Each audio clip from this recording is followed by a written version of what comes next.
Olá, pessoal. Eu sou a Ana, sou monitora de topografia e essa aula é para resolver o exercício que foi proposto na última aula sobre o levantamento planimétrico. Então vamos lá, espero que vocês tenham tentado fazer o exercício e agora a gente vai conferir como que é essa resolução. Então o exercício foi esse, né? Inclusive aqui nessa apresentação até comentei sobre essa questão dos ângulos internos, né? Mas acho que dava para perceber com o exercício, então realizar as coordenadas, né, com base nessa caderneta de campo aqui.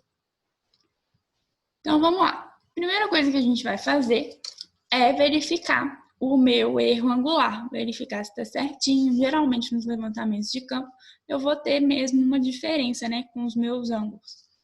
Então, a primeira coisa que a gente vai fazer vai ser a soma dos ângulos horários lidos para verificar se tá ok ou se tá enquadrando dentro do meu erro tolerável. Então, marquei aqui quais são os meus ângulos, né? Do P1 para o P2, do P2 para o P3, do P3 para o P4, do P4 para o P5, do P5 para o P1. São os pontos, né, da minha poligonal. Então, fiz o somatório dos ângulos, né? São ângulos internos. Fiz essa continha aqui. E aí eu vou chegar no seguinte valor, né? De 540,05. E eu deveria ter, na verdade, né, 540. Porque a minha diferença, né? Que quando eu faço 180 vezes 5 menos 2, ele seria 540. Então, eu tenho aqui uma sobra, né, de 0 graus 0,5 minutos. Então, eu já tinha até dado spoiler aqui, do erro de fechamento angular ser maior, mas enfim, o erro tolerável, o erro total tolerável, ele vai ser igual a 2 vezes o meu coeficiente, que eu dei lá no começo do exercício, vezes a raiz do meu número de vértices, né, do meu n. Faço essa conta aqui, eu chego no erro tolerável de 0 graus e 8 minutos. Então, se deu 5 aqui, tá tranquilo, tá abaixo, né, do meu erro total tolerável. Então, eu posso prosseguir com o meu cálculo. Então, como que eu vou fazer a compensação angular, né, para poder compensar esse erro aí que teve na minha medição? Eu divido, né, o erro de fechamento angular, os meus 5 minutos, para cada vértice. Então, isso vai dar menos 1 minuto para cada ângulo horário que eu li. E aí, eu fiz essa compensação, então, tirei 1 minuto de cada ângulo aqui, já preenchi a minha planilha com o meu ΔH corrigido. Então, beleza, agora eu posso prosseguir com as demais etapas do meu cálculo. E a próxima delas é o cálculo do azimute. Então, como que eu vou fazer o cálculo desses azimutes? Eu não tenho um azimute anterior, não sei se vocês perceberam. E a minha fórmula, se vocês lembram da aula anterior, né, a fórmula do azimute é azimute anterior menos 180 mais o ângulo horário livre. Como que eu vou fazer se eu não tenho um azimute anterior para calcular?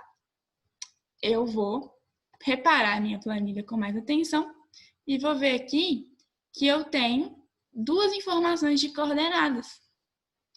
E aí eu expliquei lá na outra aula quando isso acontece. Se eu tiver duas coordenadas conhecidas, eu consigo saber o azimute entre esses dois pontos.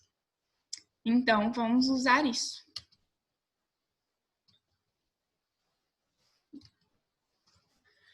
Então, nesse caso aqui, os pontos, né, eram os pontos 5 e o ponto 1.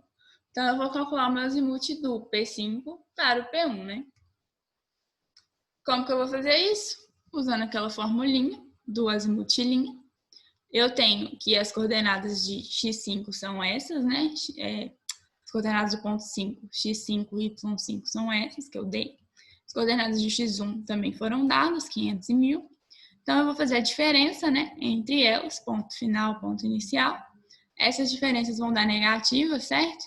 Lembrem sempre de usar a ordem mesmo, ponto final, ponto inicial. Se é do 5 para o 1, final é o 1, o inicial é o 5. Tenho atenção quanto a isso. E o meu azimuth linha, então, vai ser a tangente menos 1 do meu ΔX sobre o ΔY. E aí eu chego no azimuth linha de 10 graus e 35. Mas aí eu tenho que fazer aquela observação dos quadrantes, né?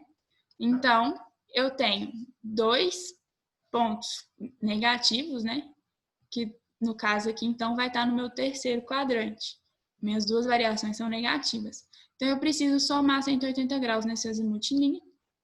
Então, com isso, eu chego que no meu azimuth de 5 para 1 é 190 graus e 35. Então, agora eu já tenho um azimuth para começar a fazer o meu cálculo de azimuths. Coloquei ele aqui na tabela, ó.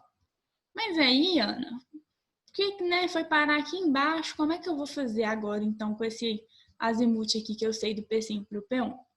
Bom, o meu próximo ponto, se eu continuar o meu caminhamento, né, eu finalizei aqui, ó, visei o P1, é o P1 para o P2, né? Como se eu saísse daqui, viesse aqui, montasse minha estação no P1 e vou medir aqui o P2. Então, vamos fazer isso. O meu azimuth anterior, nesse caso aqui, vai ser esse, certo?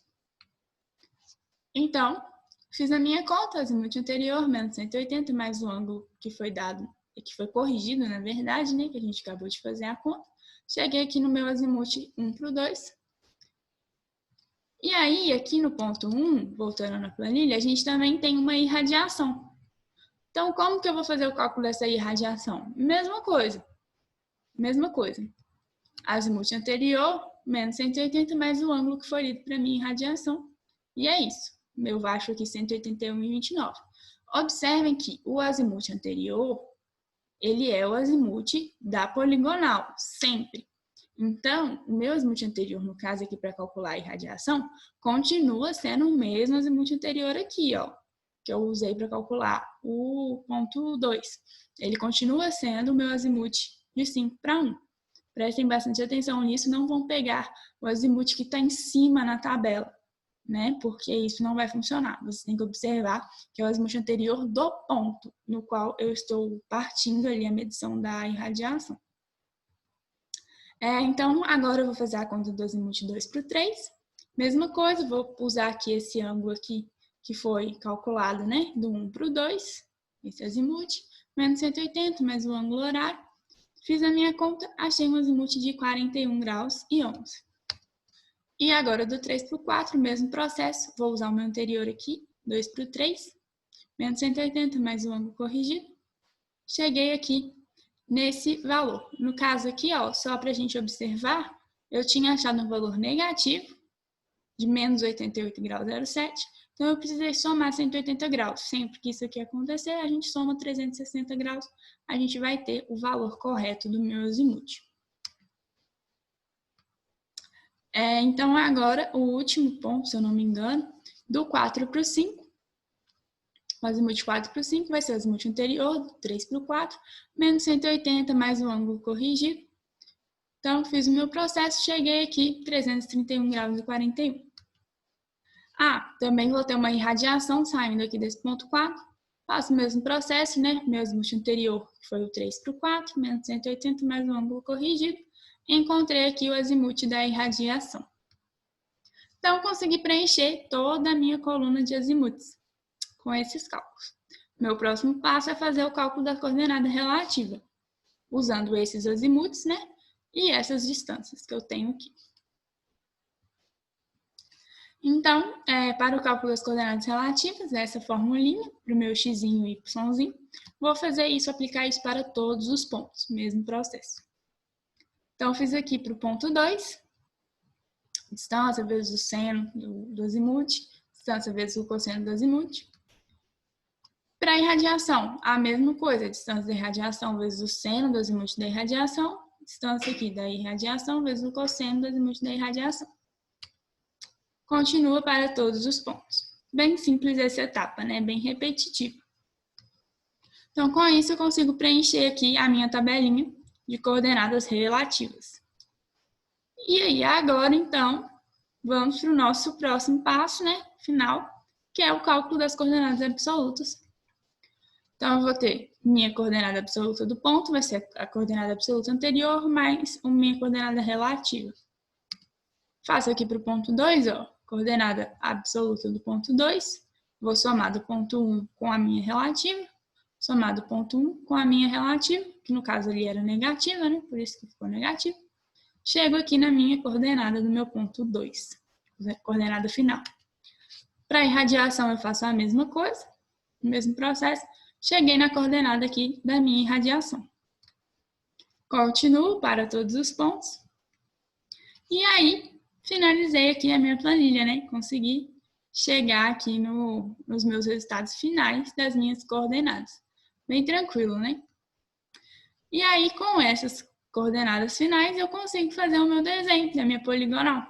Então, eu tive aqui 2 pontos irradiados, ó, que eram pontos de interesse, poderia ser algum vértice de edificação, poderiam ser árvores, postes, qualquer coisa que eu estava ali na minha poligonal e eu precisei medir. Então, no caso aqui, no ponto 1 eu tive esse ponto irradiado, no ponto 4 eu tive esse ponto irradiado, e aí eu fiz o meu caminhamento, uma poligonal fechada. E aí, quando vocês veem a representação, dá para ter até uma noção melhor, né, da questão dos azimutes, de como que tinha sido então aquela relação, né, do ponto 5 para o ponto 1. A gente vê claramente aqui que realmente estava no terceiro quadrante. Então é muito interessante essa representação. Mesmo que o exercício não peça, que vocês tenham uma noção visual ali dessas coordenadas de mais ou menos para que lado está cada ponto que você calculou. Então é isso, pessoal. Eu deixo aqui meu e-mail. Caso alguém tiver qualquer dúvida, pode me mandar por lá. E eu vou deixar tanto esse slide quanto o anterior na descrição da aula para que vocês possam consultar. Muito obrigada.